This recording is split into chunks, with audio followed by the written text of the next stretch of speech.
यदि आपकी वृत्ति भगवद विरोधी आचरणों में सुखपूर्वक विचरने का भाव रखती है तो कोई आपका परिवर्तन नहीं कर सकता। कहीं भी चले जाओ आपका परिवर्तन आपसे होगा। जब आप विकल होंगे दिव्य रस प्राप्ति के लिए तो सब संयोग काम करेगा। नहीं तो आपको संतों की कृपा से बड़ा सा बड़ा पद मिल जाए, बड़ी सी बड़ी व्यवस्था मिल जाए। कल सुना आपने सत्संग में, शास्त्रावाव अर्जुन को भगवान दत्तात्रेय की कृपा से विमान मिला, ऐश्वर्य मिला, सब नष्ट भ्रष्ट हो गया। ये मन और बुद्धि भगवान में जितना हमको प्रयास, ऊर्जा, शक्ति, बल दिया है, हमें अर्पित करना है भगवान में। ये अभ्यास से होता है। आप रात दिन जब इस बात का अभ्यास करेंगे कि आपका मन, आपकी बुद्धि प्रभु में अचल हो जाए तो हो जाएगी, पक्का हो जाएगी। पर आप अभ्यास नहीं करते। आप सोचते हैं कि कोई ऐसा चमत्कार प्रकट कर दे, तो हम आपको कहते हैं ऐसा कोई चमत्कार नहीं है। शास्त्रों के स्वाध्याय से और संतों के संग से और उनके वचनों की कृपा प्रसाद से ऐसा अनुभव हुआ है। आपको करना होगा। संपूर्ण शास्त्रों में भगवत प्राप्त महापुरुषों की ही वाणी है और वो अपने निज जनों को सामने ही उपदेश करते हैं। पर वो कहते हैं कि यदि मुझे जानना है, मुझे पाना है, तो तुमको अपना मन समर्पित करना होगा, अपनी बुद्धि समर्पित करनी होगी। ये आपका कार्य है। आप अपने मन और बुद्धि को विषयों में लगाएं, मनमानी आचरणों में लगाएं, कुतर्क विचारों में लगाएं, फिर भगवदानंद नहीं। ये तो अत्यंत श्रद्धा और विश्वास से है। वचनों पर श्रद्धा विश्वास करके जब आगे बढ़ा जाता है तो भगवत कृपा से हृदय में प्रकाश होता है। जैसे अभी आंख मूंदो तो अंधकार नजर आएगा, फिर आंख खोलो या मूंदो एक ही बात नजर आती है। वो नजरों में बैठ जाते हैं। वो कोई प्रवचन की वस्तु नहीं है, वो कोई पार्थिव वस्तु नहीं कि उसे प्रमाणित करके दिखाया जाए। तो अनुभव गम में भजे ही जय क्षमता। जो आपको नाम मिला है, मंत्र मिला है, इस पावन भूमि में बैठने का सौभाग्य मिला है, यहां की बड़ी सी बड़ी पदवी मायाकृत है। आज है, कल नहीं रहेगी। पदवी और पदवी वाला दोनों नहीं रहेंगे। स्थायी, अविनाशी, नित्य सच्चिदानंद बात प्रभु का नाम जितना आपने कमा लिया, वो लोक लोकांतर में आपको महासुख प्रदान करेगा। ये विश्वास का विषय है। इसको बाहरी किसी कागज में लिख करके प्रमाणित नहीं किया जा सकता। ये हृदय का विषय है। जब आप गुरु प्रदत्त नाम निरंतर जपते हैं तो गुरु कृपा से निरंतर जपने की प्रियता प्राप्त होती है। अव्यावृत भजनात्, भजन करते करते ऐसी स्थिति आ जाती है जो अनिर्वचनीय है। एक दो बार प्रश्न हुआ कि भगवत प्राप्ति के बाद कैसा लगता है, मोक्ष होने के बाद कैसा लगता है। तो ये तो बहुत बड़ी बात है। बहुत सुंदर गुलाब जामुन आपको पवाएं, कैसा लगा आपको? मीठा नहीं, वैसे कैसा लगा? बहुत अच्छा नहीं, कैसा? बहुत अच्छा कैसा लगा? अब बोलो, आप कहोगे खा के देख लो, बस यही उत्तर होगा। तो ये तो पार्थिव वस्तु के अनुभव की बात है। वो तो सच्चिदानंद जो प्रकृति का एक सेकेंड में संपूर्ण प्रकृति का सृजन करके अपने आप से अपने आप में बैठा खेल रहा है, उसका अनुभव। और फिर वो बतावे कि ऐसा लगता है, नहीं। ये वाणी के अगोचर विषय है। मूकास्वादनवत अनुभव गम में भजे जय क्षमता। ये तो अनुभव का स्वरूप है। तिल भर पृथक न रहा, बढ़ चला परम नवीन अतुल रस रंग। कभी बढ़ी व्याकुलता होती, फिर जब होता अमिलन भान, तुरत प्रकट हो कर स्मृति में तुम करते सुखद स्पर्श का दान। तब से कभी वियोग कभी मिलन होता, फिर कभी मिलन संभोग। रहती प्रिय अनुभूति बाहे, अंतर रहता नित रस संयोग। ये स्थिति जागृत होती है। निरंतर नाम मंत्र की स्मृति में डूबा उपासक तिल भर पृथक न रहा, तिल भर भी अब अंतर नहीं रह गया। किसी ने प्रश्न किया, क्या जीव कभी भगवान हो सकता है क्या? अभी आप जानते नहीं, जीव कभी हुआ ही नहीं, आपको समझ में ही नहीं। यही तो भ्रम है, जीव कभी हुआ ही नहीं। जीव किसे कहते हैं? जिसने शरीर को मैं मान लिया उसे जीव कहते हैं, और जिसने शरीर राग का त्याग कर दिया उसे शिव कहते हैं। शिवोहम सोहम स्मृति वृत्ति अखंडा। कुंडल नाम आकार का हुआ है सोना ही, कंकण नाम आकार का हुआ है सोना ही, हार नाम उसी स्वर्ण का ही है। ये नाम रूप गलित कर दो तो बचा क्या? स्वर्ण ही। तुम्हारा जीव संज्ञक संबोधन शरीराभिमान के कारण है, नहीं तुम शिव स्वरूप ही हो, भगवत स्वरूप। तिल भर पृथक न रहा, तस्मित तंजने भेदा भावात। जो निरंतर भगवत चिंतन में मगन है, जिनका कहीं कोई शरीर भान इंद्रिय सुख नहीं रह गया, उनमें और भगवान में अंतर नहीं। अंतर ना होते हुए भी एक अंतर है। मोरे मन प्रभुवस विश्वासा, और राम ते अधिक राम कर दासा। अधिक राम कर दासा। भगवान के रहते हुए भी हमारी माया की वृत्तियां नष्ट नहीं हुई, वो हृदय में अभी बैठे हैं।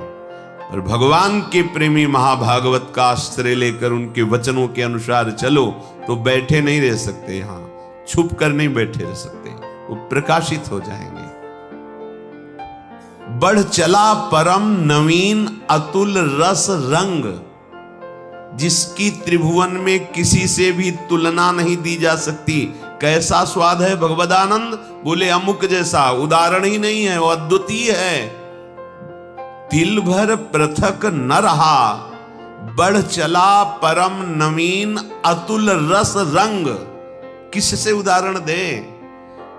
भगवदानंद कैसा? बोले ऐसा नहीं है ही नहीं, वो केवल अद्वितीय है, और वो केवल अनुभव में। जाने मोरी छाती वाणी भी नहीं। ध्रुवदास जी कहते हैं, जिन नेत्रों ने देखा उनको बोलने की सामर्थ्य नहीं, जो वाणी बोल रही उसने देखा नहीं, कैसे बात को बतावें। कभी बड़ी व्याकुलता होती है। कब? जब एकदम भाव आया, अरे प्रभु हमसे दूर हैं, अभी अभी उन्हीं में डूबे हुए हैं। क्षण में भाव आया, मैंने तो कभी उनको एक बार भर नेत्र भी नहीं देखा। दहाड़ मार के रोना शुरू हो गया। फिर तुरंत क्षण में भाव बदला, सामने मुस्कुराते युगल सरकार, परमानंद में निमग्न कृतकृत्यता का अनुभव। कभी बड़ी व्याकुलता होती, फिर जब होता अमिलन भान, तुरंत प्रकट होकर स्मृति में तुम करते सुखद स्पर्श का दान। तब से कभी मिलन कभी वियोग, फिर कभी मिलन संभोग। रहती प्रिय अनुभूति बाह्य अंतर, रहता नित रस संयोग। ये स्थिति कभी स्मृति में छाए हुए है, अंदर ही अंदर बात हो रही है, आलिंगन हो रहा है, रस में डूबा हुआ है। ये मम भक्ति युक्तो भुवनम पुनात सतरति सतरति सा लोकांतारयति। ये सांसारिक बुद्धि कल्पना भी नहीं कर सकती उस रस की। ये बस एक त्रिगुण की धरा में ही सारी बातें होती हैं। ये त्रिगुणातीत रस है, ये द्वंद्वातीत है, कालातीत है। ये चलता रहता है। कभी मिलन का अनुभव, कभी वियोग का अनुभव, कभी फिर मिलन, कभी फिर वियोग। नवम नवम रस तन मन के बिछुरे नहीं, चाह बढ़े दिन रैन कबहु संजोग न मानहि। जब कभी महापुरुषों से बात हुई तो हृदय से उनके कि आज तक भजन नहीं हो पाया, रात दिन लगे हैं, लेकिन कैसी भजन की भूख है। भजन में पूरा जीवन व्यर्थ जा रहा है, भजन में रात दिन भजन में डूबे, कोई एक शब्द भी बाहरी नहीं। भजन कैसा भूख है, प्रभु की कैसी प्यास है। तब से कभी वियोग कभी मिलन, फिर कभी मिलन कभी संभोग। ये प्रिय अनुभूति निरंतर नवम नवम नवम नवम। उसको फुर्सत कहां है, अपनी शुद्ध की फुर्सत कहां है। क्यों? मिले नेत्र नेत्रों में जाकर, श्रवण मिले श्रवणों में सत्य, मिली अन्य सारी इंद्री, प्रिय के इंद्री समूह में नित्य। हृदय हृदय में मिला समाये प्राण सदा, प्रीतम के प्राण एक रूप हो गए, रहा रंचकु भी नहीं भिन्नता भान। किसको कौन समर्पित, किसमें कौन हुआ कब कैसे लीन। प्रीतम है या प्यारी कौन बताए सुधि बुद्धिहीन। ये अद्भुत चरम अवस्था की स्थिति है। नेत्र तो प्यारे के नेत्रों में समा गए, नेत्र प्यारे के नेत्रों में समा गए या प्यारे नेत्रों में समा गए, कौन निर्णय करे। नेत्र प्यारे के नेत्रों में लीन हो गए या प्यारे हमारे नेत्रों में समा गए, इसका निर्णय नहीं हो सकता।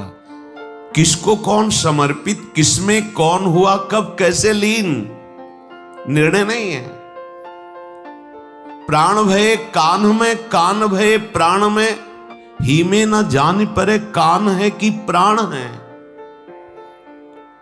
नेत्रेंद्री प्रीतम के नेत्रों में समा गई, प्रीतम मेरे नेत्रों में समा गए, क्या निर्णय करे। श्रवणेंद्री उनकी सत्य शब्द बोला, सत्य ये श्रवणेंद्री श्रवणों में समा गई। अब केवल प्रीतम के हृदय की बात सुनाई देती है और कोई बात। सारी इंद्रियां अपने प्रीतम में लीन हो गई। प्रत्येक इंद्री प्रीतम के सानिध्य का अनुभव कर रही।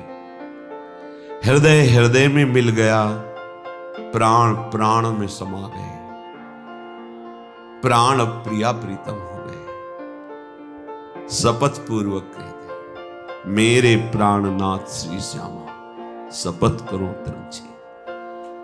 अब न इंद्री बची है, न मन बचा है, न बुद्धि, न चित्त, न अहंकार, एक रूप हो गए, रहा रंचक भी नहीं भिन्नता भान।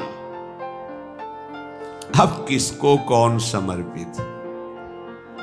यह है महान प्रेम समाधि। अब किसको कौन समर्पित, किसमें कौन हुआ कब लीन, इधर से या उधर से? अब इधर उधर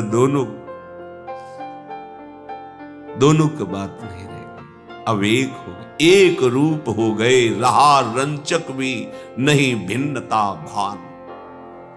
कैसे कोई वाणी से वर्णन करे कि भगवदानंद क्या है? ऐसे सुख में मोक्ष सुख भी हल्का हो जाता है, नगण्य हो जाता है। इसलिए ये जीवन इसी महासुख के लिए मिला है। केवल बुद्धि से शरीर व्यवहार का निश्चय, बुद्धि से इंद्रियजन्य भोगों के सुख का निश्चय, अंतःकरण से मैं की सत्ता बनाए रख करके विचरण करना, यही संसारिकता है। आप सब संसारिकता में नहीं, आप सब अध्यात्म में हैं। उठने की कोशिश करो। जहां हो ये भूमिका स्थायी नहीं है। एक ऐसी स्थिति है जहां न हर्ष है, न शोक है, न दुख है, न सुख है, न मिलन है, न अमिलन है। न मिलन है, न अमिलन है। एक रूप हो गए, रहा रंचक भी नहीं भिन्नता भान।